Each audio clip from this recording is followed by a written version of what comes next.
اندر یہ جب پہنچے تو اللہ تبارک و تعالیٰ سے دعا مانگی کہ اللہ ہماری مدد فرما، اور جو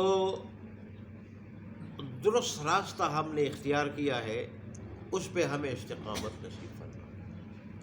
اس پہ ہمیں استقامت نصیب فرما۔ یہ دعا اللہ تبارک و تعالیٰ سے مانگی تو اللہ تبارک و تعالیٰ نے ان پر نیند طاری کی، نیند، اور اللہ نے ان کو میٹھی نیند سلا دی، اور تقریباً 309 برس سوئے رہے اندر، 309 برس، لیکن تھے تو شاہزادے تھے، شہزادے تھے، شاہی خاندان کے تھے، اور پھر یا آفیسروں کے بیٹے تھے، تو پیچھے سے تلاش شروع ہو گئی، تو شاہی خاندان کے لڑکے وہ اس طرح غائب ہو چکے، سرکاری نمائندے بھی،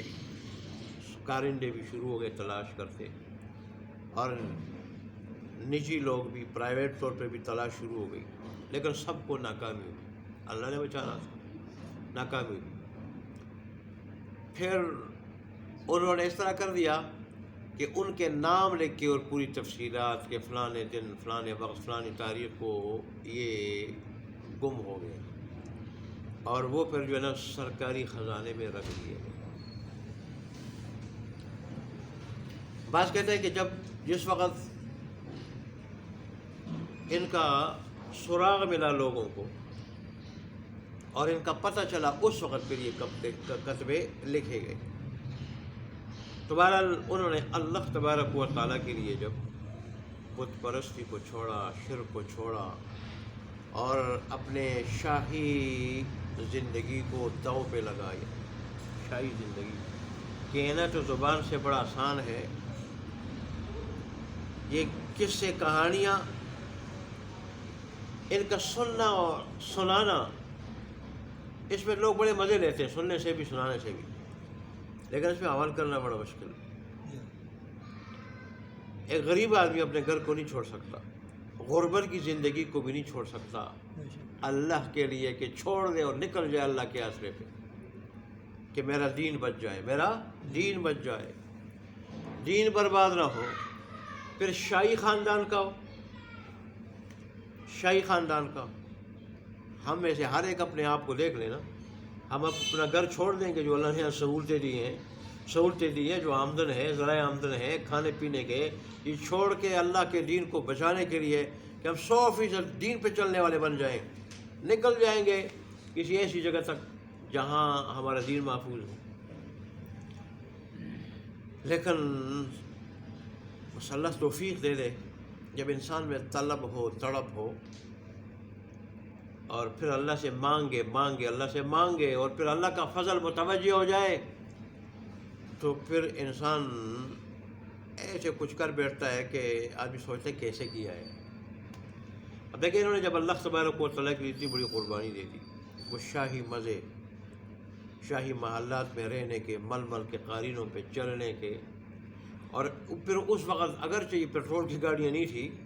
لیکن اس وقت اپنی نوعیت کے، اپنے زمانے کے، اپنے ہی مزے کی اپنی گاڑیاں ہوتی تھیں، پھر شاہی پروٹوکول اور کھانے اور ہر قسم کے مزے،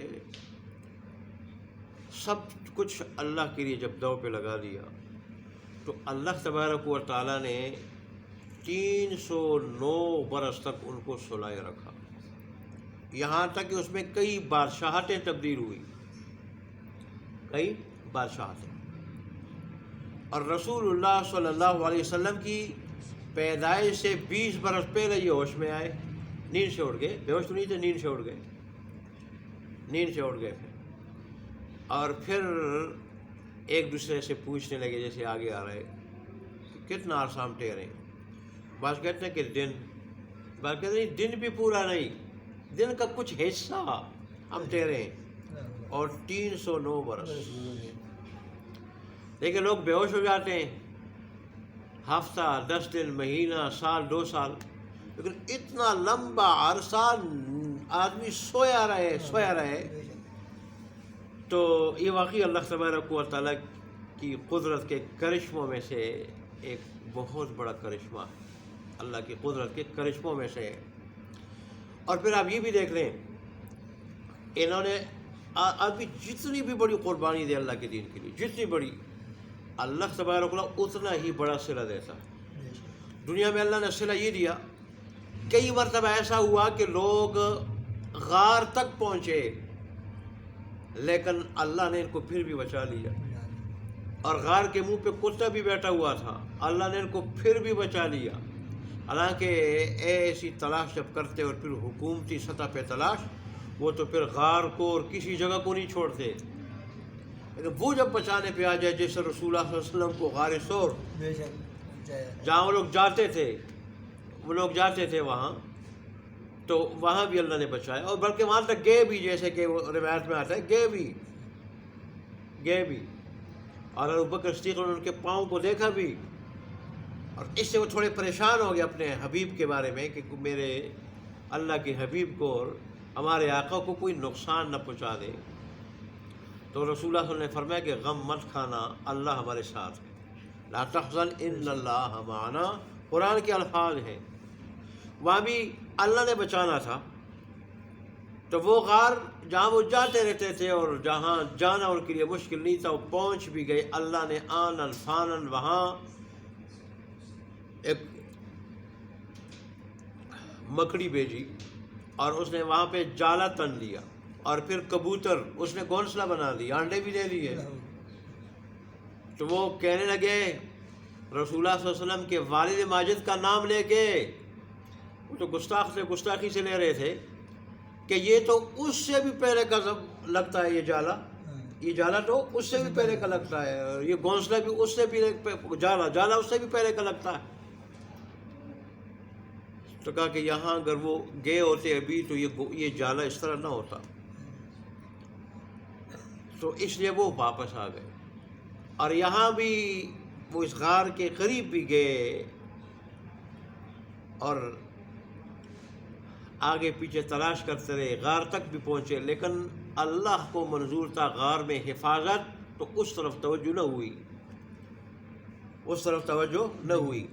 حالانکہ غار تھی بھی ایسی کہ وہاں سورج کی روشنی بھی پڑتی تھی، سورج کی، اللہ ان سے بچاتا تھا، سورج دھوپ کو اللہ تبارک و تعالیٰ ان سے بچاتا تھا کہ ان کو دھوپ کی وجہ سے تکلیف نہ پہنچے، لیکن روشنی تو پڑتی تھی اس کی، لیکن پھر بھی اللہ نے بچانا تھا تو بچ گئے۔ اور پھر جب قربانی اللہ کے لیے بڑی تھی، اللہ نے اس کا صلہ کیا رکھا۔ اس صورت کو اللہ نے بڑے فضائل دیے، جیسے آپ نے اس دن سنے کہ اگر کوئی سورہ کاف کی تلاوت کرے گا تو اللہ دجال کے فتنے سے بچائے گا، اور اگر پوری سورت کی نہیں 10 آیات کی کرے تو بھی اللہ اس کو بچائے گا،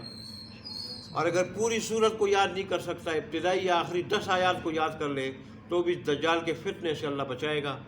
اور جو دجال کو دیکھ لے اور دیکھتے ہی اس سورت کی ابتدائی 10 آیات پڑھ لے یا آخری، تو اللہ تبارک و تعالی اس کو دجال کے فتنے سے بچا لے گا، اور دجال اس کو دیکھتے ہی اس کا کچھ نہیں بگاڑ سکے گا، جیسے دجال کی جو نہیں مانے گا اس کو دجال کیا کرے گا؟ قتل کرے گا، دجال اس کو قتل کرے گا اور کہے گا مر جا، وہ مر جائے گا۔ ایسے اختیارات بظاہر اس کے پاس ہوں گے، لیکن اس آدمی کا کچھ نہیں بگاڑ سکے گا۔ اور پھر اگر کوئی اس کو ایک جمعے کے دن پڑھ لے تو اللہ اس جمعے سے لے کے دوسرے جمعے تک اس کے لیے آسمان تک نور بنا دیتا ہے، روشنی بنا دیتا ہے، جس سے اس کا دل منور ہو جاتا ہے، اور پھر اس کو اطاعت کی اور نیکی کی توفیق ملتی ہے،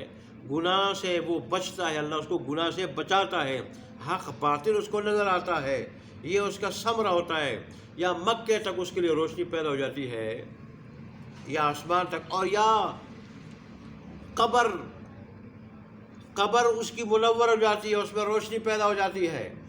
یہ اللہ تبارک و تعالیٰ نے اتنی فضیلتیں اس سورت کو کیوں دی؟